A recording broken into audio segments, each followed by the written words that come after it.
Example और ले लेते हैं, ठीक है। इवैल्यूएट दिस इंटीग्रल, ठीक है। अब हमें इस इंटीग्रल को सॉल्व करना है बाय कॉशी रेसिड्यू थ्योरम, ठीक है।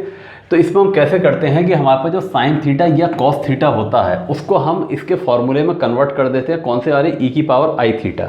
तो हमने हमारे पास जो इंटीग्रल था हमने उसको आई इक्वल टू ले लिया, ठीक। इसमें साइन थीटा की जगह ई की पावर आई थीटा माइनस ई की पावर माइनस आई थीटा अपॉन 2i कर दिया, ठीक है। तो ये इसका साइन थीटा का फार्मूला होता है ई की पावर आई थीटा में। इसको हमने इसकी जगह सब्स्टिट्यूट कर दिया और ये डी थीटा जो था वो हमने यहाँ पर रख दिया। तो लास्ट क्वेश्चन में हमने बताया था ई की पावर आई थीटा को हम z लेते हैं। इसको जब हम डिफ्रेंशिएट करके सॉल्व करेंगे तो डी थीटा की value D z upon i Z आएगी और ये सारे ही क्वेश्चन में कॉमन है। तो सब क्वेश्चन में हमें डी थीटा की वैल्यू इतनी लगाना है, तो हम डायरेक्टली लिख सकते हैं डी थीटा इक्वल टू इतना होगा और ई की power I theta equal to इतना होगा, ठीक है।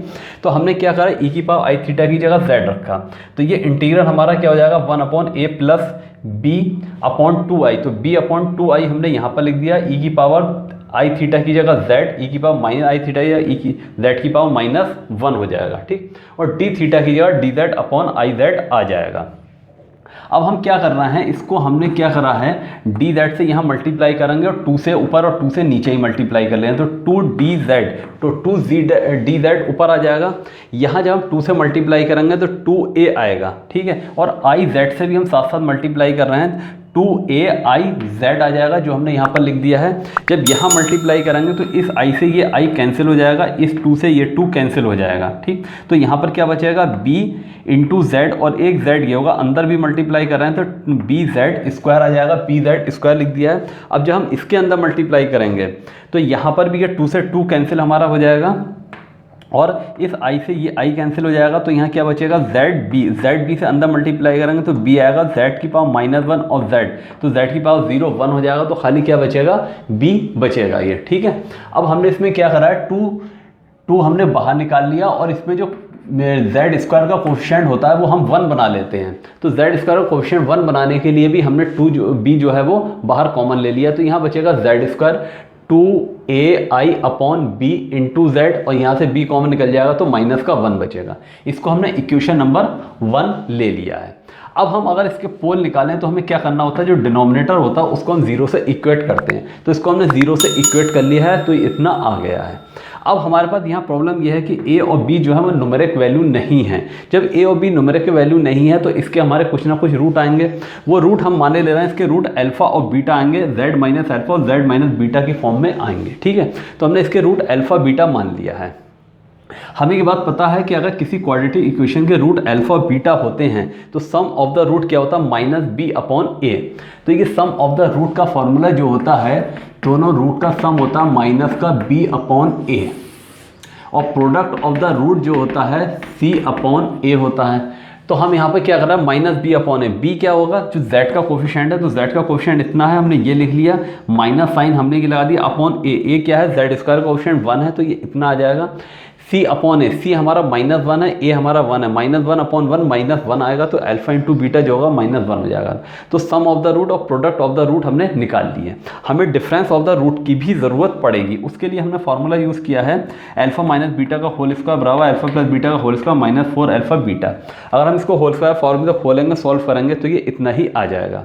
तो अल्फा प्लस बीटा हम ऑलरेडी निकाल चुके हैं, इसका स्क्वायर करेंगे तो माइनस का स्क्वायर प्लस हो जाएगा, 2 का स्क्वायर 4, a का स्क्वायर a स्क्वायर और b का स्क्वायर b स्क्वायर। तो 4a square upon b square और i स्क्वायर का -1 हो जाएगा। तो माइनस का 4a square upon b square आ जाएगा। अल्फा बीटा की वैल्यू हमने -1 निकाली है, या -1 इंटू -4 करेंगे तो +4 हो जाएगा। एलसीएम लेके हम सॉल्व करेंगे तो b स्क्वायर पॉजिटिव आ जाएगा, तो b square minus a square 4 common ले लिया अपॉन b स्क्वायर। इसका रूट लेंगे तो 2 times square root of a square b square minus a square upon b आ जाएगा। तो ये रूट का सम भी आ गया, रूट का प्रोडक्ट भी आ गया, रूट का डिफरेंस भी आ गया। अब हमें इन सब चीज़ों की ज़रूरत पड़ेगी, वो हमने यहाँ पर लिख लिया है। रेसिड्यू निकालना है, ये हमारे पास तीनों वैल्यूज़ निकल आई हैं, ठीक। अब हमें इसमें ये देखना पड़ेगा रेसिड्यू निकालने के लिए हम किस पे रेसिड्यू निकालेंगे, कौन सा पोल हमारा विद इन सी होगा, कौन सा पोल हमारा आउटसाइड सी होगा, ठीक। तो हमने इसमें माना कि अल्फा जो है 1 से छोटा है। जब अल्फा 1 से छोटा है तो बीटा क्या होगा, 1 से बड़ा होगा। क्यों बड़ा होगा, अगर हम अल्फा की वैल्यू मान लें 1 से कम, अल्फ़ा की वैल्यू अगर हम मान लें 1 से कम 1/2 है, तो इसका मतलब ये हुआ 1/2 इंटू बीटा इक्वल टू -1 आ जाएगा। तो बीटा की वैल्यू क्या देगा, -2 हो गई। ठीक है, तो इसका मतलब बीटा का मैग्नीट्यूड जो होगा वो 1 से बड़ा हो जाएगा। ठीक है, तो अगर हम अल्फ़ा की वैल्यू 1 से कम ले रहे हैं तो बीटा की वैल्यू हमारी 1 से ज़्यादा आ जाएगी, क्योंकि हमें पता है अल्फ़ा इंटू बीटा जो है वो -1 के बराबर है। दोनों के जो मैग्नीट्यूड की प्रोडक्ट है वो हमेशा 1 रहेगी। तो एक अगर 1 से छोटा है तो दूसरा 1 से बड़ा होगा। तो अल्फ़ा अगर हम 1 से छोटा मान लेते हैं तो बीटा हमारा 1 से छोटा होगा, इसलिए हम मान ले 1 से बड़ा होगा, इसलिए हम मान ले रहे हैं अल्फ़ा जो हमारा विदिन सी आ जाएगा। ठीक, तो हम इस पे रेसिड्यू निकालें at z equal to alpha पे, तो हमारा फॉर्मूला क्या होता है, limit z tends to alpha z minus alpha आ जाएगी। और यहाँ पर फंक्शन लिख देते हैं। फंक्शन जो हमने यहाँ पर मान लिया है, इसके जो रूट निकल के आ रहे हैं वो क्या, अल्फ़ा बीटा है। तो 1/z minus alpha z minus beta हो जाएगा। तो z माइनस अल्फ़ा से z माइनस अल्फ़ा हमारा कैंसिल हो गया, तो यहाँ z माइनस बीटा बचा। तो z की जगह अल्फ़ा लगा देंगे तो अल्फ़ा माइनस बीटा आ जाएगा। ठीक, हमने ऑलरेडी अल्फ़ा माइनस बीटा की वैल्यू निकाल रखी, इतनी है, तो 1 में है तो ये उल्टा आ जाएगा, b/2 times b square minus a square हो जाएगा। अब हमारे पास क्या है, अब हमें ये देखना है कि a जो है हमारा ग्रेटर देन b है, तो a का मैग्नीट्यूड b के मैग्नीट्यूड से बड़ा है। तो ये बड़ा है, ये छोटा है, तो हमें ये रियल नंबर आना चाहिए, इसलिए हमने इसको उल्टा कर लिया है। इसमें से अगर हम माइनस कॉमन ले लेते हैं तो ये हो जाएगा a square minus b square हो जाएगा। और माइनस की जगह हम क्या लिख सकते हैं, आई स्क्वायर -1 होता है, तो इसका हम रूट निकालेंगे तो i हमारा क्या होगा, बाहर आ जाएगा, और अंदर इसके क्या रह जाएगा, b square minus a square की जगह a square minus b square हो जाएगा। तो ये हमारा इतना आ जाएगा। ठीक है, अब हमें क्या करना है, इसमें रेसिड्यू थ्योरम लगाना है। किसमें, इक्वेशन नंबर 1 में लगाना है। तो इक्वेशन नंबर 1 हमारे पास क्या रखी हुई है, तो इसमें अगर हम कॉची रेसिड्यू थ्योरम लगाते हैं तो ये हमारे किस तरीके से लगेगी,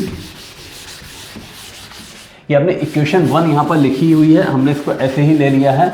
तो हमारे पास क्या होता है, ये I इक्वल टू हमारे पास 2 यहाँ पर b ऐसी रखा था, वैसे हमने रखा रहने दिया।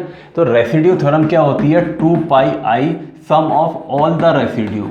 मैथमेटिकली हमने बताया था कि r1 plus r2 plus r3 हम लिख लेते हैं, तो ये इक्वल टू हो जाएगा 2/b इंटू 2πi। 2πi हमने ऐसे लिख दिया into sum of all the residue. तो रेसिड्यू का सम हमारे पास जो निकल के आया है वो कितना आया है, b/2i square root of a square minus b square निकल के आया है। ये हमने रेसिड्यू रख दिया यहाँ पर। तो इस i से ये i कैंसिल हो जाएगा, इस 2 से ये 2 कैंसिल हो जाएगा। ठीक है, और इस b से ये वाला b कैंसिल हो जाएगा। तो i इक्वल टू हमारे पास निकल के आ जाएगा 2π/, square root of a square minus b square. तो इस टाइप से हमारा ये इंटीग्रल पूरा फाइंड आउट हो गया, और ये हमारा इसका आंसर आ गया। ठीक है, ओके, थैंक यू।